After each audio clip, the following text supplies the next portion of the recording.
Despite the January surge, the S&P 500 is still down nearly 8% from its September highs, but our next guest says the bottom is near. Let's go off the charts with Rob Sluymer of Fundstrat Global Advisors. Rob, what are you looking at? Great. Thanks, Melissa. So the traders just highlighted the dilemma that everybody's looking at, right? The market has rallied all the way back into this massive resistance level. It's about a 50 to 60% retracement of the decline we had in the back half of the year. But I think the setup is very different from what we saw in the beginning of 2018. Think about this. When we came into the beginning of 18, the market was at a high, and as Karen had pointed out, it had a pretty good run into those highs. Sentiment was really high, and one of the more important parts we haven't discussed yet is that the dollar was high, or sorry, the dollar was starting to bottom. So we look at the setup now. We have the dollar relatively high and beginning to roll over. We have the S&P pulling right back to the 200-week, and while that's just a purple line on the chart, it's really important from a technical standpoint. We got to those December 24th lows. It was around 23.46, 23.48. That was exactly at the 200-week, not dissimilar to what we saw at the 2016 lows and somewhat similar to what we saw at the 2011 lows.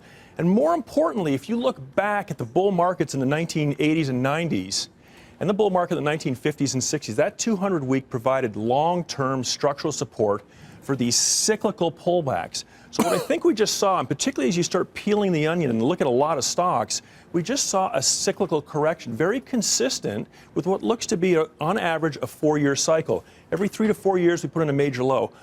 To be honest, I thought this low was going to happen in the back half of 2019. We put a low in 2020. I got it wrong. But it's now responding to a level that I think is really important. So let's take a look at a couple of stocks.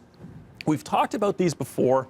The semiconductors, to me, are really critical because they began to peak at the end of 17, beginning of 18. We saw this relative strength beginning to erode early in 18, and it was really a heads up that part of the market or part of the cyclical side of the economy was starting to roll over. But once again, like we saw in 2016, we're getting this rebound off that 200-week. And more importantly, when you look at the relative strength, we had these divergences coming into the end of the year between October, November, and December. Stocks made marginal new price lows, but the relative strength didn't. Now, fair enough, the stock's up about 30% since there. It's probably not the most timely, fast trade right here, but I do think what we're seeing, and we're going to see this in stock after stock, are these cyclical stocks discounting something quite horrible, bottoming at their long-term structural uptrend, and I think that's a cyclical low.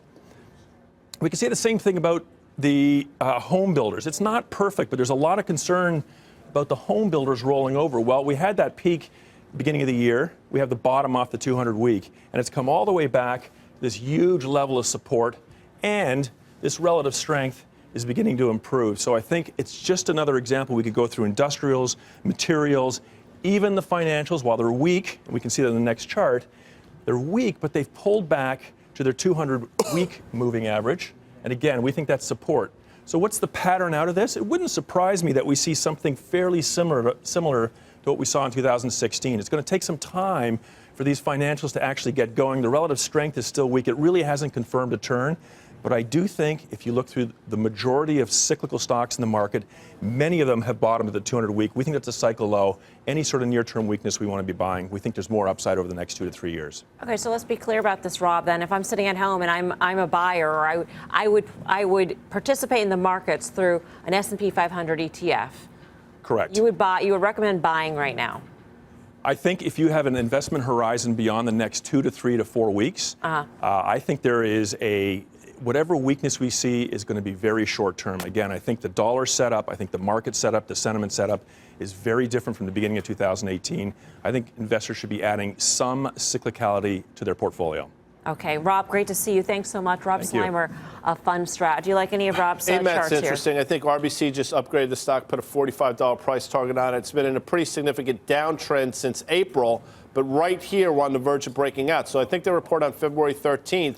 I think for a shot for a trade, AMET's pretty interesting. Look, the technical guys are here. We're talking about key levels. I have to agree in the short run, though, what Dan's talking about, look, you can make an argument that 2750 is really the level on the S&P. You can make an argument at 98 on the SMH. I want to talk about semis. They've recovered 20% off the lows, and there's still a downtrend they have to get through. I will talk about emerging markets because they started this, and the EEM is now above the 200-day on the upside for the first time. It's trading through it to the upside, so the first time since December of 2016. So a lot has changed in that part of the world that was nasty, despite those stories in China, Dan.